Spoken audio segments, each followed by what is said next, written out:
Саламатсыздарбы? Бүгүнкү тема келишим. Эки тараптын жарандык укуктары менен милдеттерин белгилөө, өзгөртүү же токтотуу жөнүндөгү иш кагазы келишим деп аталат. Келишим мамлекет, ишкана, фирма, илимий мекемелер же жамааттык уюмдар, ошондой эле эмгекчилердин арасында түзүлүшү мүмкүн. Келишим өз мазмунуна ылайык өткөрүп берүү, сатуу, материалдык жоопкерчилик, эмгек, имарат же курулуш куруу, турак жайды ижарага алуу, мураска калтыруу, алмаштыруу, ижарага берүү, карыз берүү жана башкалар жөнүндө түзүлөт. Келишим мазмуну жана мүнөзүнө ылайык мыйзамга дал келгендей түзүлүшү керек. Бул жобонун бузулушу келишимдин расмий күчүн жокко чыгарат.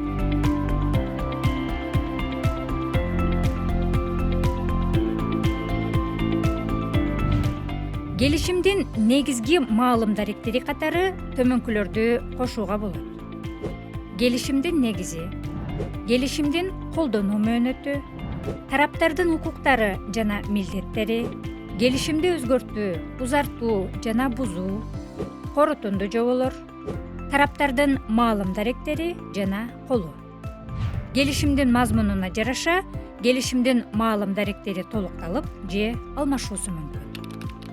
Келишим канча тараптуу болсо, жөнөкөйлөтүп айтканда канча тарап кол койсо, ошончо нускада түзүлөт. Ал эми келишимдин текстинде этиштер милдеттенет, саналат, күчүнө кирет, берилет, төлөнөт, кол коет, чечилет деген сыяктуу формада колдонулат. Тактап айтканда, үчүнчү жак менен жана көбүнчө этиштин туюк мамилеси аркылуу берилет. Ал эми меморандум менен келишимдин эмне айырмасы бар? Меморандум тараптардын ортосундагы жазуу жүзүндөгү келишим. Анда белгилүү бир шарттарга же максаттарга карата өз ара макулдашуусу, кызматташуу ниети жазылат. Расмий келишимден айырмаланып, меморандум адатта тараптарды так милдеттендирбейт жана юридикалык күчкө ээ эмес. Эми алган маалыматтарды бышыктайлы. Келишимдин текстинде этиш кандай формада колдонулушу мүмкүн?